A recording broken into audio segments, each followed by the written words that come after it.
Olá, minha querida Goiânia, olá, meu querido estado de Goiás. Está começando mais um Nossa Gente aqui para você. E no programa de hoje nós vamos falar sobre os problemas no casamento. Na maioria das vezes a convivência entre casais não é nada fácil. São duas pessoas com personalidades e características e criações diferentes. Aí, como é possível ter um relacionamento harmonioso? Como resolver todas essas diferenças? Como a igreja pode ajudar os casais a superar os seus problemas? Para falar com isso, eu converso com o presidente da Igreja Sal da Terra, pastor Paulo Júnior, com a psicóloga e bispa da Fonte da Vida, Cirene Valadão, e com o pastor da Igreja Batista da Fé, Marco Aurélio Barbosa. São os meus convidados de hoje no Nossa Gente. Começa agora. As diferenças de pensamentos entre homens e mulheres dão a fim a muitos casamentos. Saber lidar com o outro requer preparo e não existe um manual de instruções para que as uniões deem certo. Mas sem dúvida há princípios cristãos, há princípios bíblicos que podem ser uma fonte de rica informações para ajudar nessa convivência. Veja na reportagem. Quantos anos de casados? 29 anos. 28, né? 85 dá... Não, vai fazer 30. 30. Quando o assunto é casamento, as diferenças entre os homens e as mulheres são evidentes. Elas são mais sensíveis e detalhistas, enquanto eles, quase sempre, são mais práticos e até desligados. No caso de César e Carmen, o ditado de que os opostos se atraem é a mais pura verdade. A família dele é descendência de árabes e eu espanhóis. Então já houve essa grande diferença. Eu sou paulista, ele é goiano. Me casei, eu tinha 3 filhas e as meninas já eram grandes, a mais nova com 5 anos, a mais velha com 15, a do meio com 7. Então foi um aprendizado muito grande para o César, né, se adaptar a essa nova família. Bom, realmente as cargas hereditárias, a formação, né, a criação de cada um, na hora de se juntar no casamento, realmente traz uma carga e uma dificuldade muito grande. No nosso caso, nós tivemos muita dificuldade por toda a história, né, que a Carminha já relatou. Casados há 29 anos, eles contam que aprenderam a superar as diferenças e a viver bem.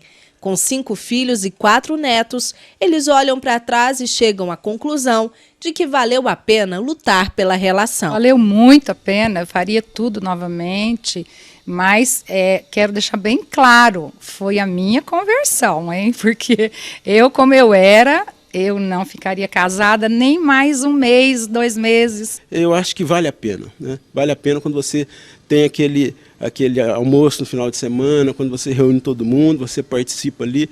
Realmente é uma coisa gratificante e que realmente você pode e deve lutar pela sua família, independente da dificuldade, do problema que ela tenha passado ou esteja passando. O problema é que muitos casais brasileiros não estão conseguindo lidar com as diferenças.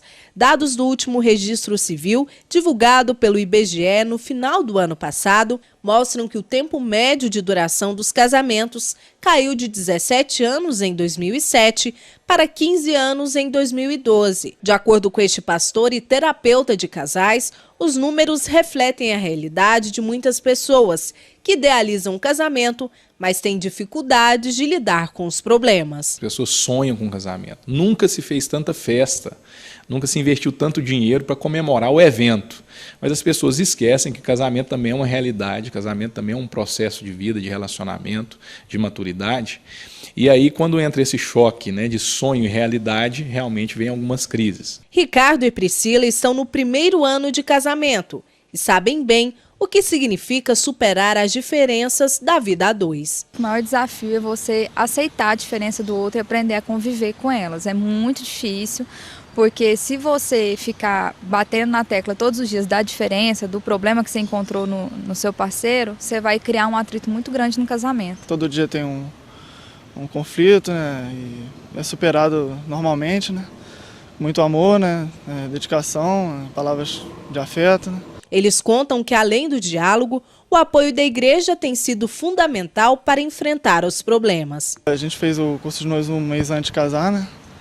E os conselhos que a gente recebeu lá, a gente tem utilizado, né, para o nosso relacionamento, né? Segundo o pastor, para alcançar uma relação saudável, Todo casal precisa manter o diálogo e procurar ajuda. Ele afirma que a igreja tem papel fundamental no apoio às famílias. Sabendo que crises são necessárias para nosso amadurecimento. Então, casais vão passar crises são importantes, desde que a gente tenha a disposição da conversa, do diálogo, do apoio, de receber ajuda, de receber aconselhamento e muita oração, né? Bom, para tratar desse assunto, eu estou recebendo no programa de hoje o pastor Marco Aurélio, que é presidente da Igreja Batista da Fé. Recebo também a bispa da Fonte da Vida e doutora psicóloga, bispa Sirene Valadão, mais uma vez no programa. E recebo também o presidente da Igreja Sal da Terra, pastor Paulo Júnior. São os meus convidados de hoje. Eu vou começar com a bispa Sirene, até porque é a única mulher da nossa bancada. Então, merece essa deferência. A Bíblia fala que é melhor serem dois do que um, mas não fala que é mais fácil, não é? Bispo Sirene, é mais fácil ou não? É claro, é melhor. Com certeza é muito melhor serem dois do que um, mas não é mais fácil, né? Nem sempre o caminho mais fácil ele é o melhor, o mais feliz, né? Porque ele envolve crescimento. Então, talvez essa questão até de não ser tão fácil assim, porque o grande projeto mesmo para o homem é a questão do desenvolvimento, do crescimento pessoal, o crescimento quanto família. Então, acaba sendo um desafio, né? Esse crescimento dentro da família, também no relacionamento conjugal, no relacionamento como um todo. Então, andar junto, estar em conjunto, estar tanto como casal, como família, em grupo, relacionar não é uma coisa fácil, é algo que requer intensidade de busca para essa desenvoltura, né, como pessoa, no se relacionar consigo mesmo e com o outro. Mas superar diferenças não é uma coisa muito fácil, não é fácil. Eu costumo brincar, né, que o pessoal vem falar comigo, fala assim, tô passando um probleminha no casamento. Quanto tempo de casado você tem? 1 ano. Eu falei, não, é a crise do 1º ano. Calma, daqui a pouco vem do 2º, depois vem do 3º, do 4º, por aí vai. Não é... Você tem que sempre estar aprendendo a superar essas diferenças ou começar a levar em consideração que não vai mudar, por exemplo. Algumas coisas não. E até isso é uma coisa muito importante, até de ser ensinado, assim. Tem algumas coisas básicas do ser humano, assim, que tem a ver com o temperamento, com a forma de ser, que é muito inerente ao ser humano. Essas coisas, elas não mudam. Então, o ser humano, ele tem a plasticidade, que nós chamamos, cientificamente falando, que é a capacidade de plasticidade, de mudança. Então, ele é moldável, ele modifica em relação a ele mesmo, ao meio. Então, ele se adequa também a isso tudo. Mas algumas coisas, elas não têm... com relação a temperamento, com relação a algumas coisas estruturais mesmo, não tem como modificar. Então, assim, por isso é importante mesmo, quando a pessoa está namorando, ela perceber, olha, aquilo que você... Tem uma pergunta que é importante que as pessoas se façam, assim, olha, o que eu consigo suportar e o que eu não consigo suportar. Porque isso é muito de pessoa para pessoa. Então, suportar, a gente pode até dar um exemplo assim, de quem é alérgico. Para uma pessoa, tem coisas que isso não traz nenhum dano à saúde nem nada, mas tem algumas coisas que isso provoca até uma morte mesmo. Então, algumas pessoas não podem com castanha. Se comem castanha, elas podem chegar a óbito. Tem algumas pessoas que não podem com algum cheiro, que para outras pessoas isso é insignificante. Normal. Então, é aquilo que você suporta, tolera ou não tolera. Porque isso é uma coisa, assim, singular de cada um. Eu acredito até que Deus, ele nos fez, assim, com essa singularidade. Com algumas características muito peculiar a cada um. Ok. Pastor Paulo Júnior, eu, por exemplo, nunca gostei de café, de cheiro de café. E goiano do pé rachado que sou, não gostei e não gostava de piqui. Casei com uma mulher cafezeira e piquizeira, mas que gosta de piqui e gosta de café. Mas eu não gostava, não suportava o cheiro. Hoje acostumei, tive que acostumar. O senhor acha que o amor, lógico que eu estou dando um exemplo muito simples, lógico, mas o senhor acha que o amor supera até essas dificuldades? Boa noite, é muito bom poder estar aqui. Eu creio que com certeza, né? Porque o amor, ele aprende a conhecer o outro e a entender o que é importante para o outro. Na verdade, o amor é que nos dá esse senso assim, de alteridade, de saber reconhecer o outro e entender a importância do outro na nossa vida. E o amor não é o que eu gosto, o amor é o que eu conheço e eu respeito e coopero e contribuo na vida do outro. Então é aí que está a essência do amor. Não é o quanto eu sou satisfeito, mas é o quanto eu posso satisfazer. Eu até vou usar o mesmo exemplo, porque é até um pouco diferente do seu, mas vai pela mesma linha. Eu costumo dizer assim, que eu gosto de quase tudo, menos de jiló. E minha mulher ama jiló. E eu continuo não gostando. Né? De jeito nenhum. Eu continuo não tomando café. Eu continuo não gostando. Mas eu aprendi a amar jiló. Então, desde o momento que eu entendi a importância que o jiló tem na vida dela, eu continuo não gostando, mas amo, porque aquilo vai fazer ela feliz. Então, eu até cedo a minha parte para ela. Então, eu não conseguiria ver o mundo sem jiló, porque ela seria profundamente infeliz. Então, eu passei a respeitar e a gostar daquilo, porque eu sei que aquilo faz um bem tremendo para ela. Teve ocasião que, em vez de eu levar um ramalhete de flor para ela, eu passei num verdurão, selecionei o melhor jiló que eu podia selecionar, arrumei e levei para ela, porque eu entendo que aquilo era uma linguagem de amor e ela se sentiria reconhecida. Então é importante a gente entender isso, não são as adaptações que eu faço para que eu encontre o meu ponto de acomodação. Às vezes aquilo vai continuar me incomodando, não é uma coisa que eu me adapte, e se me perguntar eu vou continuar não gostando, mas eu aprendi a importância daquilo na construção da relação e principalmente no bem-estar e na construção do outro. Agora, algumas diferenças que podem, se a gente não controlar, cuidar, podem ser prejudiciais.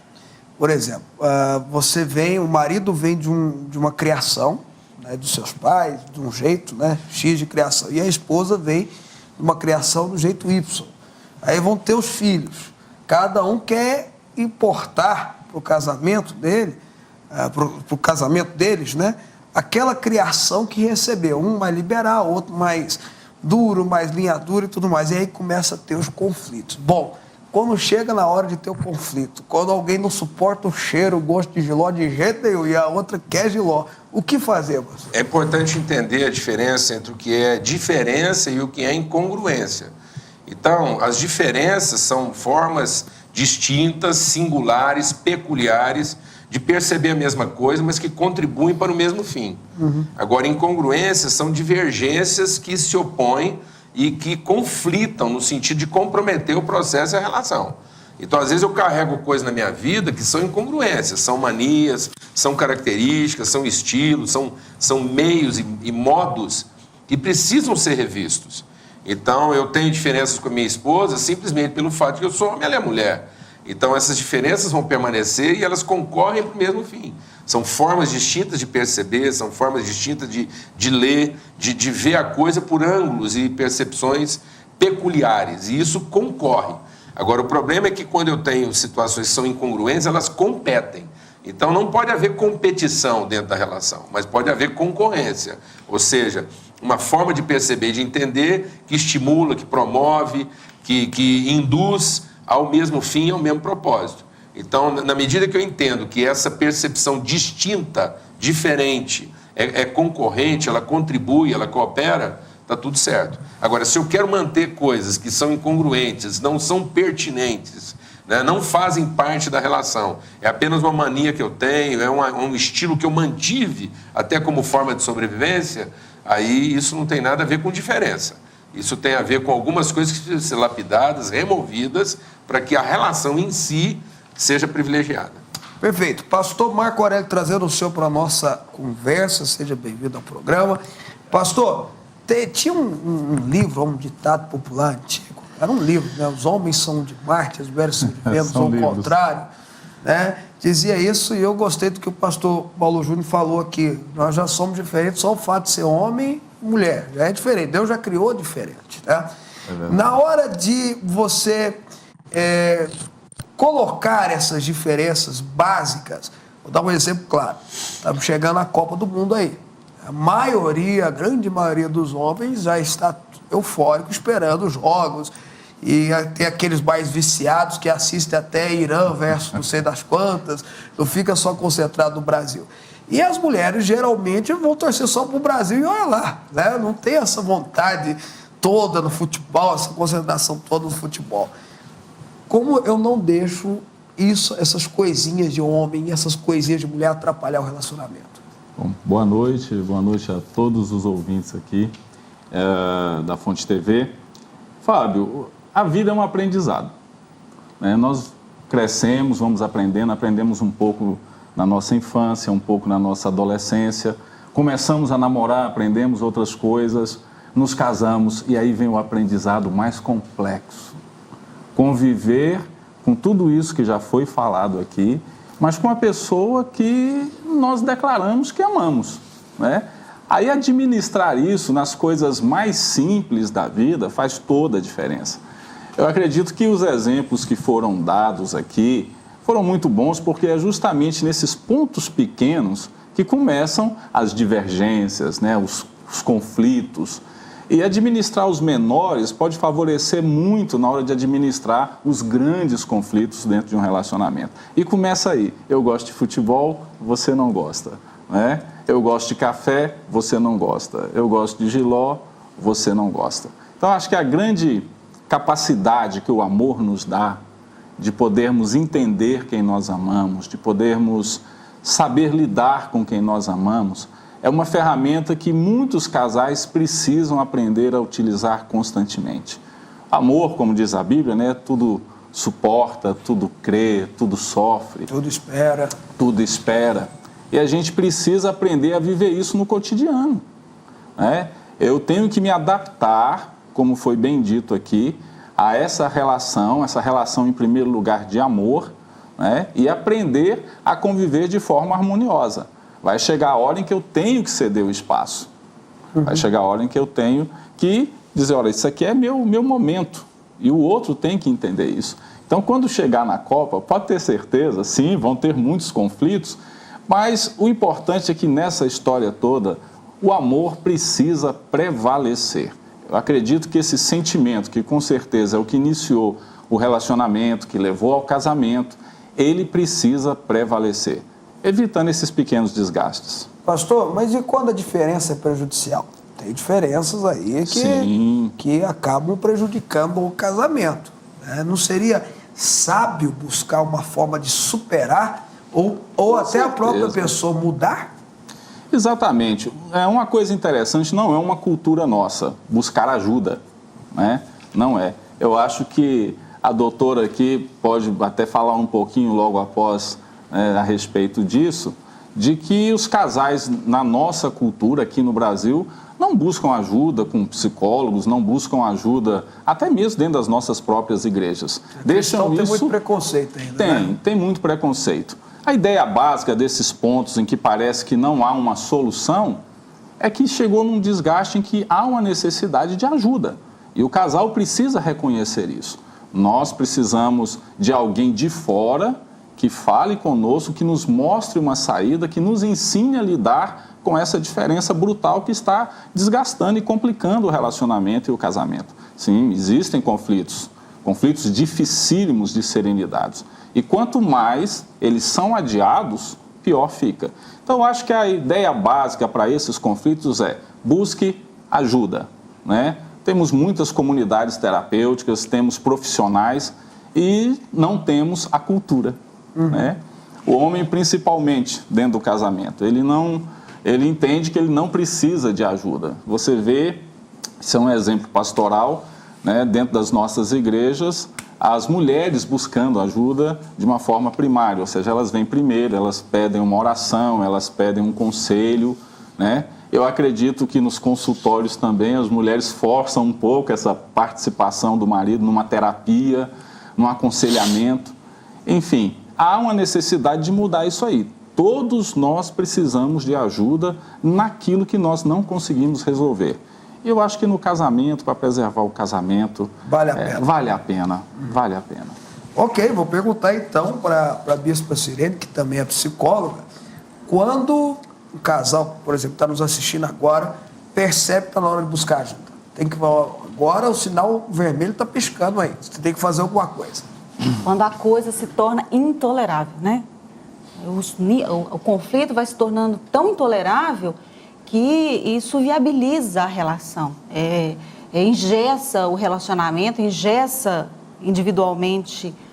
E é interessante assim, que numa busca de ajuda, é bem verdade isso mesmo, com relação a buscar ajuda, ou com uma terapia de casal, ou um aconselhamento pastoral, isso tem uma dificuldade mesmo. Eu acho que tem aquela coisa assim, olha, eu vou tentando, e tem que tentar mesmo, claro. E chega o ponto em que a coisa fica tão exacerbada, tão derramada, que não há mais, não tem como. Viabiliza a relação, viabiliza o diálogo, o relacionamento em si. Então, quando é que isso... O ideal, na realidade, não é esperar que isso ocorra. O que eu percebo no consultório é assim, pessoas que buscam uma terapia quando eles são solteiros e eles se resolvem, eles entram no casamento e eles levam o casamento de uma maneira mais leve, tranquila, eles não competem tanto, não têm aquela dificuldade relacional. Mas são mais toleráveis. São muito mais toleráveis, não tem aquela intransigência, aquela defesa, porque o sentimento que geralmente as pessoas têm é que entra no casamento como se tivesse uma defesa, uma intransigência em relação ao outro. Eu tenho os meus princípios, os meus conceitos e eu não tenho essa flexibilidade de ajuste, porque se forma ali um novo grupo. Um casamento é um novo grupo que precisa de ajuste ali naquela entre culturas, entre formas de sentir e pensar.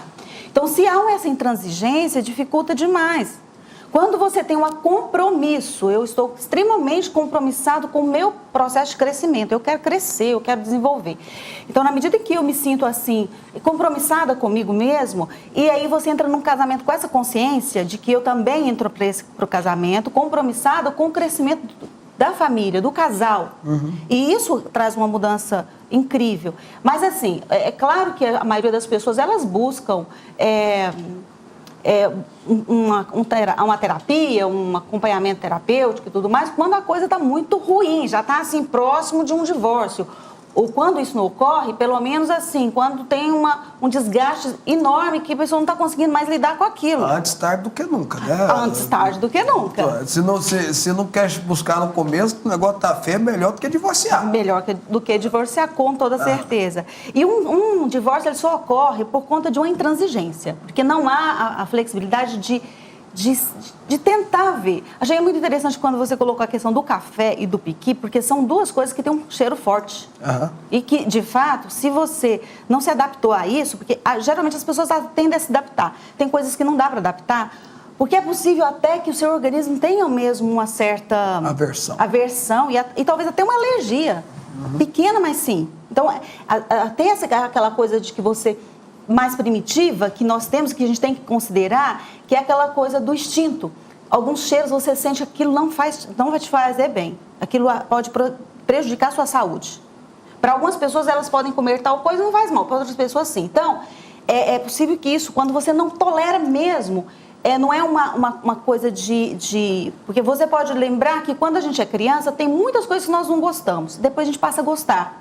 Porque tem o amadurecimento do paladar. Pois é, mas doutor, num caso desse, por exemplo, eu dei esse exemplo simples lá de casa, sim. Hoje eu tolero tranquilamente, mas quando a coisa se tornou intolerável, a pessoa que pratica, talvez ela também tem que ser tolerante ao ponto de dizer, então eu vou evitar. Com certeza. Vou parar. Não é só o outro que tem que aceitar do jeito que é. Às vezes a pessoa precisa mudar, ou não, a esposa, ou o marido precisa mudar. Precisa haver essas duas, esse movimento. Se eu percebo que meu cônjuge não quer saber de jeito nenhum do negócio, mas não de jeito nenhum, não vale a pena eu falar, poxa, então eu tenho que parar com isso. E aí entra aquela coisa, onde está o intolerável, o que é insuportável do outro. Meu pai, ele também detestava piqui, ele não suportava o cheiro, isso fazia mal, assim, profundamente. Mas tinha uma coisa que ele fazia que era muito interessante. A gente era criança e ele comprava o piqui, ia na feira, comprava o piqui, deixava lá com frango, alguma coisa assim. Nós éramos adolescentes, assim. E ele saía. E ele falava, olha, vocês façam, comem e depois tira tudo, joga fora, para quando eu chegar não ter o cheiro. Então, assim... isso só exemplifica, nós não estamos falando de piqui, de café, na realidade o que nós estamos falando é de que nós só pegamos um sabor e um cheiro específico que é muito característico, assim, forte, que nem todo mundo gosta mesmo, para mostrar que quando você tem uma tolerância, você se ajusta. Uhum. Porque não significa que o outro também precisa engolir aquilo, porque tem coisa... Então, o quanto eu preciso me ajustar e o quanto eu preciso também entender que isso, se eu fizer tal coisa, eu vou adoecer com isso. Então, aquilo que você consegue lidar, aquilo que você não consegue lidar. É uma linha muito fina. Porque entra aquela coisa do sentimento narcísico. O ser humano, ele tem muito essa característica narcísica, onde eu sou o centro do universo e todas as coisas precisam girar em torno de mim. Ok. Pastor Paulo Júnior, você sabe uma coisa que eu acho que é um grande problema do casal, do casamento, que pode dar conflitos como esse que nós estamos falando? É a falta de comunicação. O senhor concorda? Com certeza. Eu até estava ouvindo aqui os comentários, né? E quando a gente pensar em comunicação, a gente tinha que pensar em comunicação de uma forma mais abrangente e não polarizada na relação do casal. Eu queria só abordar uma coisa aqui para poder reforçar essa ideia da importância da comunicação, é que, na verdade, a gente às vezes trata o casamento como uma coisa em si. E ele é um meio para algo maior. O que, na verdade, nos liberta da individualidade, o que nos liberta da solidão, não é o casamento. O casamento pelo casamento, ele ainda é uma relação de dois solteiros que fizeram um bom acordo. O casamento pelo casamento, ele é uma relação solteira. Porque eu estou com quem eu gosto e o outro também está com quem gosta, e a gente conseguiu fazer um acerto em comum que permite essa relação bipolar. Né? O que vai tirar a gente da solidão e do isolamento é a família. Abraão tinha um bom casamento e em Deus entendeu que não era suficiente. Uhum. E Abraão só conheceu a promessa de Deus em família e não apenas porque ele encontrou uma boa mulher que fazia a felicidade dele. E depois, quando Deus promete a bênção dele sobre Abraão, ele diz: em ti serão benditas, não é todos os indivíduos nem todos os casamentos, mas todas as famílias. Porque se Deus diz que abençoaria todos os indivíduos através de Abraão, ele excluiria as famílias. Mas ele dizendo que vai abençoar todas as famílias, ele inclui o casamento e os indivíduos. Então, a família é que é um ambiente todo inclusivo. O casamento ainda não é. O casamento ainda pode ser uma relação exclusiva. Ainda pode ser uma relação de conveniência. Isso tem muito a ver, porque os filhos se tornam uma questão de uma dependência total. E aí, né? é essa comunidade que se cria a partir do casamento que faz a pressão necessária para que a relação se acerte. Às vezes a relação é ruim porque ela ainda está sendo uma relação bipolar, uma relação negociada de duas partes que querem tirar proveito daquilo. Mas quando ela entra num contexto mais amplo, ela perde essa autonomia. Ela tem que sofrer pressões que são fora do seu contexto negociado. Então, por exemplo, existe um ditado que é diabólico e que é recorrente. E às vezes você ouve isso em púlpito, né? Dizer lá, em briga de marido e mulher, ninguém mete a colher. Uhum. Como se fosse permitido duas pessoas se engalfiarem só porque ela quer ter o direito do casamento, então seja o que o diabo quer. Né? Ou então quando alguém diz assim, entre quatro paredes pode tudo. Uhum. Não pode tudo. Porque aquilo é contábil a um interesse muito mais amplo, muito mais comunitário. Então o que vai salvar, na verdade, esse casamento de ser uma relação difícil é porque ele tem uma contabilidade, ele tem uma contabilidade comunitária, social, familiar. Então, é importante entender que em briga de marido e mulher deve-se sim meter a colher. Os filhos podem meter a colher, os amigos podem meter a colher.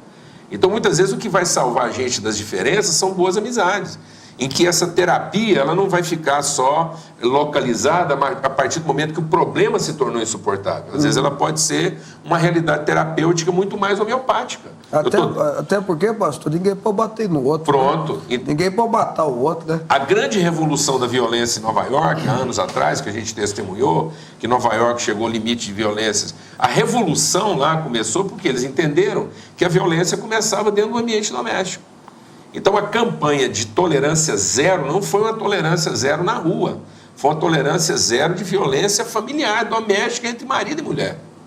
Então eles tiveram que entender que aquele relacionamento ele era contábil, ele tinha que se comunicar, ele tinha que estar conectado. Então essa comunicação, se ela é entendida como uma conexão, Então é uma comunicação porque me conecta, eu devo satisfação, eu tenho que responder, as pessoas podem invadir. Então isso seria muito mais terapêutico se o casal, por exemplo, tivessem amigos que interferissem, porque às vezes a gente está falando aqui, bom, quando o problema se tornar insuportável, tá certo, mas às vezes esse insuportável já passou da conta porque eu estou ali, é um sapo que está sendo cozido em fogo lento. Agora, às vezes alguém de fora vai perceber que a temperatura já aumentou. Um amigo vai dizer, olha, o que vocês estão vivendo aí parece que está tudo normal para vocês, mas já saiu da normalidade. E às vezes a pessoa que está inserida dentro daquele problema, ela não percebe que aquilo já passou do suportável. Porque ela está ali dentro, ela aprendeu aquilo, é uma cultura, ou seja, ela não tem comunicação no seu sentido mais amplo. Então, se a gente for falar de comunicação, nós temos que falar de comunicação no sentido de todas as conexões que eu preciso ter. A comunicação do pai com o filho, do amigo com o amigo, da amiga com a amiga, ou seja, um casamento que esteja conectado, que esteja comunicado, que esteja interligado nas relações para que ele seja transparente. Então, para que um amigo possa dizer para mim, olha, eu acho que seu casamento vai muito mal. Antes de eu dizer para o amigo, o meu casamento está muito mal. Mas deixa eu só pegar, porque eu tenho certeza que o senhor não quis falar isso, mas só para o pessoal entender aí. E tem gente que faz isso sim. Filhos não podem ser rota de escape para o problema do casamento. Com certeza. A pessoa vai lá e... Tem gente que eu já ouvi isso. Vou fazer um filho para salvar meu casamento. Sem chance. Aí desgraça o casamento e desgraça a vida do coitado da criança. É uma mercadoria de negociação. Então muita gente acha que vai ter um filho porque aumenta o poder de negociação dele. O que eu estou dizendo é que o filho coopera porque ele me obriga a uma comunicação maior. Se eu entender que aquilo é um todo, que eu estou dentro de uma comunidade, muitas vezes os filhos começam a dizer para nós que o casamento vai mal. É verdade. E se a gente não tiver essa comunicação, essa sensibilidade, né? Então não é simplesmente... Porque hoje, às vezes, quando fala de comunicação entre casal, fica aquela coisa quase oficial, né? Que eu tenho que chegar e bater uma... Né? Vamos discutir a relação. Vamos conversar. E isso vai ficando tão oficial que eu me preparo para isso. Eu quase minto para poder satisfazer a necessidade do outro de uma... Então ficou uma comunicação quase comercial, né? Prezado companheiro, vai aqui, então essa obrigatoriedade ela tem que ser superada, né? pela autoridade da vida em comum. Então é uma comunicação mais ampla no sentido de que eu estou conectado, eu não sou indivíduo. Eu gostei da elegância do senhor, eu quase minto.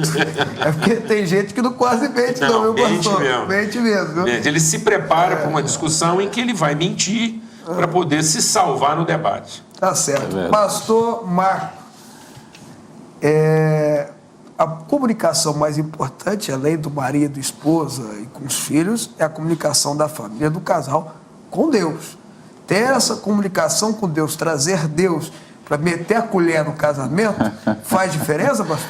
Bom, faz toda a diferença. Eu quero só pegar o gancho da palavra do Paulo Júnior e dizer que concordo plenamente com o que ele disse, que há essa necessidade de uma participação, mas também quero ressaltar que nem toda interferência é sadia.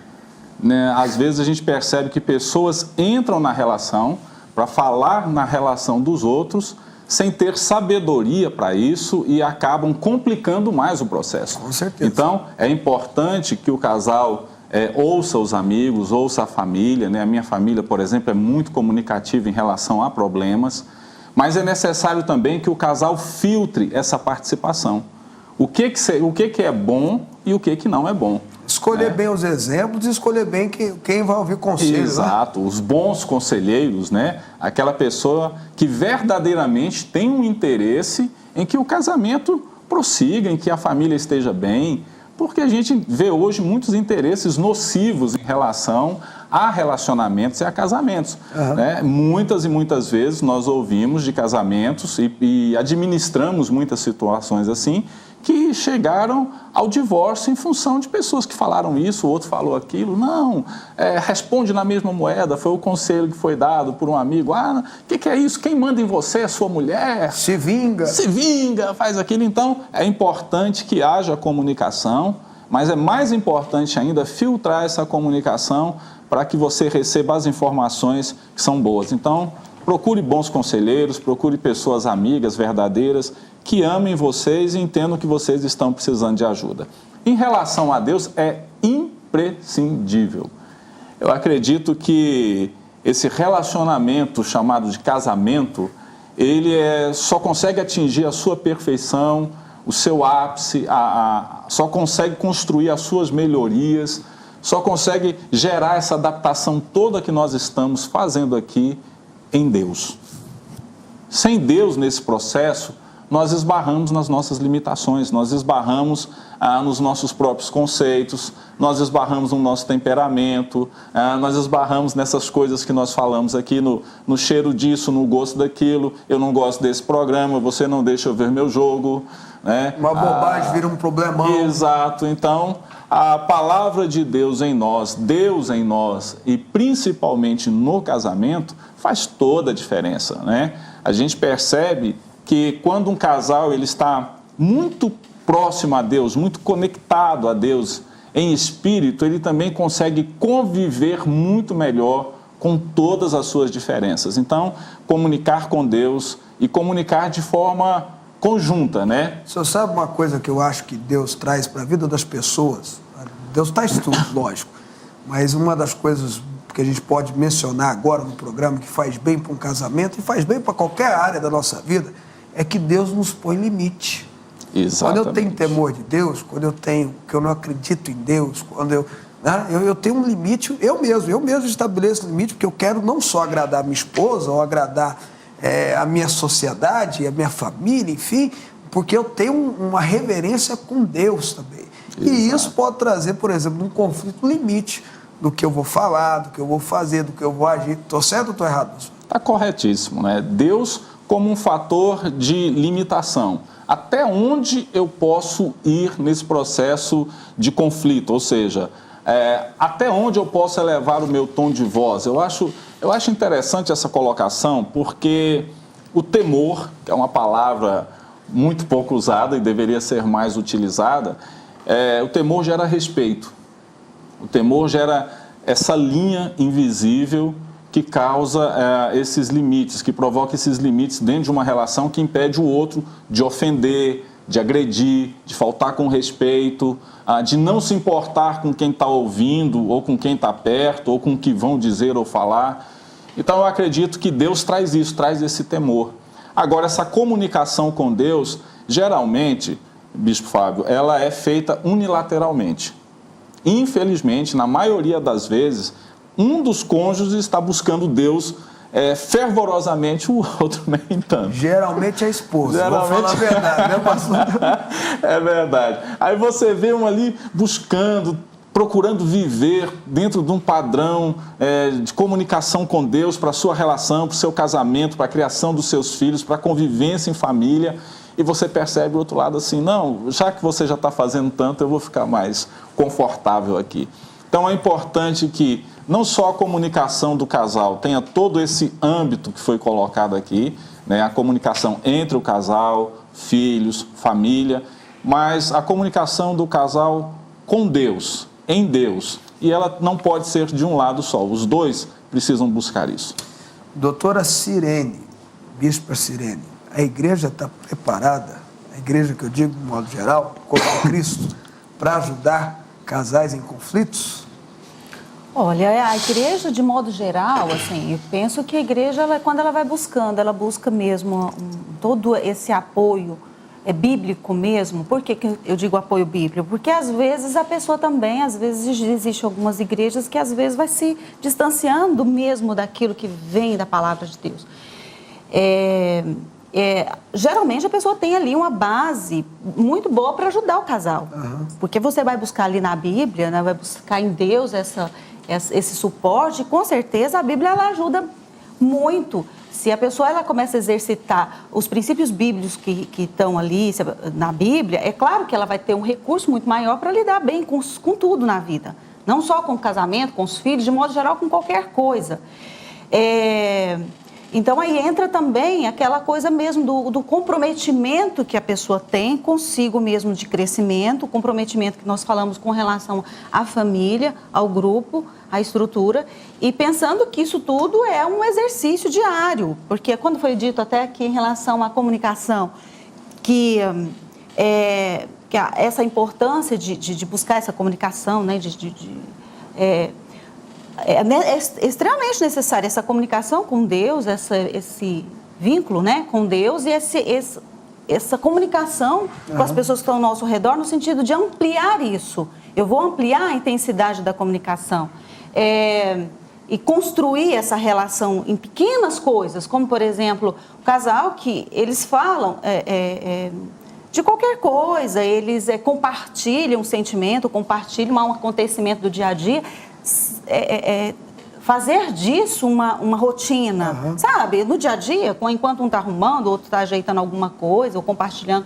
uma situação dessa intimidade de comunicação. E, com certeza, a igreja ela tem essa preparação, sim, e quando você tem esse nível de comprometimento com o seu crescimento, você tem esse termômetro de perguntar, peraí, onde eu preciso crescer e onde eu posso também buscar ajuda nesse sentido, para não esperar que o relacionamento fique difícil, impossibilitado. Então, você vai buscando esse acompanhamento pastoral, esse auxílio pastoral. Acho que também foi interessante que foi falado aqui em relação a não buscar ajuda em qualquer lugar. Eu acho que os pastores colocaram muito bem. Dá uma olhada na família do pastor também, né? Sim, porque existe uma gama de pessoas, assim, muito doentes, invejosas, assim. As pessoas, elas têm uma dificuldade às vezes, de ver de achar o defeito no outro. Às vezes o casamento está tão bem ali, às vezes acha o defeito no outro. Então, de ter esse cuidado em relação a isso. Deixa eu só fazer uma última pergunta para o pastor Paulo Júnior aqui, até porque já me comunicaram que o tempo estourou. Mas, pastor, eu fiz essa pergunta para a bispa Sirene sobre preconceito.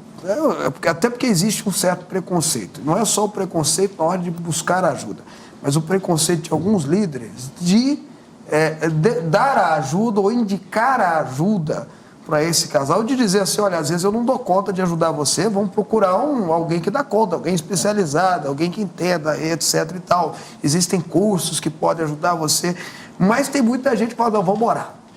Né? Eu vou orar com você, esse demônio, vamos orar com esse demônio, vamos expulsar o demônio. E tem um texto da Bíblia que eu gosto muito, que não tem nada, teoricamente não tem nada a ver com casamento, mas acho que encaixa. Quando Moisés está na frente do Mar Vermelho e os egípcios estão chegando, a Bíblia fala que ele subiu, o povo já queria até apedrejar ele, a Bíblia fala que ele subiu no monte, começa a conversar com Deus, Deus fala para ele, ô Moisés, você está clamando a mim? Diga ao povo que marche. Ou seja, você está orando, Moisés, não está na hora de orar, já orou demais, agora está na hora de agir, está na hora de marchar, está na hora de fazer as coisas. Então chega a hora que não está na hora de orar mais, né? Lógico, orar sem cessar, oração encaixa em qualquer momento, em qualquer hora da nossa vida, a gente tem que ter essa vida de oração. Mas chega a hora que tem que falar, poxa, vamos agir. Tem que fazer alguma coisa. Estou certo, pastor? Com certeza, até porque dentro do contexto que foi compartilhado aqui, e talvez isso até explica por que as mulheres estão lá procurando mais, porque a gente ainda associa a oração à necessidade, não à orientação. Então a gente ora muito para convencer Deus de que nós já resolvemos o que é melhor, agora é Ele que precisa se convencer de que isso é o melhor. Boa definição. Então, e como as mulheres têm uma sensibilidade maior para a necessidade, é natural que elas procurem mais porque elas querem ver o problema resolvido. E os homens que seriam os encarregados de trazer direcionamento para o processo, como a importância da direção não é tanta, então acha-se que não é necessário procurar direção. Então, se a gente estivesse orando mais por direção, a gente saberia também agir melhor e saber qual é a hora de parar de orar para poder colocar em prática a orientação que nós recebemos. O nosso problema é que a gente nunca para de orar e começa a fazer de oração uma superstição, porque nós achamos que a oração é a forma que nós temos de convencer Deus do contrário. Ele quer uma coisa, eu quero outra, mas de tanto orar ele vai acabar se convencendo de que a minha opinião é melhor do que a dele, que ele tenha que fazer o que eu estou pedindo, porque é assim que a minha família vai ser bem tratada. Agora, se a gente estivesse orando mais por direção, a gente saberia também o momento de parar e falar, bom, agora é hora de procurar ajuda, agora é hora de ir a tal lugar, agora é hora de falar com fulano, com isso. Agora buscar uma terapia. Exatamente. Então, porque Deus daria uma direção. Então, como as pessoas estão agindo sem direção, elas vão ficar insistindo ali em metodologias mais religiosas, mais mais supersticiosos do que espirituais. Em algumas vezes as pessoas elas se escondem atrás da oração, né? Como uma superstição. Olha, vamos orar, porque se tudo você vai orar, mas você nunca age, então é uma forma de correr da ação. E transferir a responsabilidade, Então, também. Mas às vezes ela não consegue agir porque ela não ouviu uma direção, porque ela gastou o tempo todo dela orando para convencer Deus de que a direção é ela que está dando. Agora é só ele que tem que acatar. Então por isso que fica naquela coisa que eu orei, agora quem tem que agir é Deus. Agora, se eu tivesse recebido oração, agora quem tem que agir sou eu. É mais fácil porque eu também transfiro para Deus, né? Exatamente. Se eu estou orando, eu sou Deus, o problema é esse, o senhor vai resolver, Deus. O agente é ele, não eu. O senhor não pode todas as coisas, vai resolver aqui. Não, Deus está falando, e Deus está querendo falar. Exato. Meu filho, você que dá conta de fazer. Às vezes até aquela coisa de fazer Deus seu funcionário. Exatamente. Olha, Deus, eu já orei, já fiz isso, e agora, Deus? né? Assim. Deus fica como uma possibilidade de evitar o confronto. Eu não quero me confrontar com meu marido, eu não quero enfrentar a situação. Deus vai lá e enfrenta por mim. Acaba que Deus é aquele que me poupa da ação. Não, resolve aí, Deus. O problema é seu. Uma certa preguiça, né? É verdade. Pô, que pena que o tempo já estourou, mas eu quero agradecer aqui de todo o coração o pastor Marco Aurélio Barbosa, pastor da Igreja Batista da Fé. Obrigado, pastor. Obrigado, eu. Bispa Cirene Valadão, psicóloga e bispa da Fonte da Vida, obrigado por nos atender mais uma vez o nosso convite. Obrigado, bispa. Pastor Paulo Júnior, presidente da Igreja Sal da Terra, obrigado por mais uma vez atender nosso convite. Obrigado, pastor. Obrigado, o privilégio é nosso. Bom, e eu vou ficando por aqui. Espero que tudo que a gente falou ajude você a não só superar as suas dificuldades, mas quem sabe evitar que algumas dessas dificuldades se tornem uma bola de neve e no final das contas da bola de neve se tornar avalanche na tua vida. Não, a gente não quer isso, tá bom? Deus te abençoe. Até amanhã.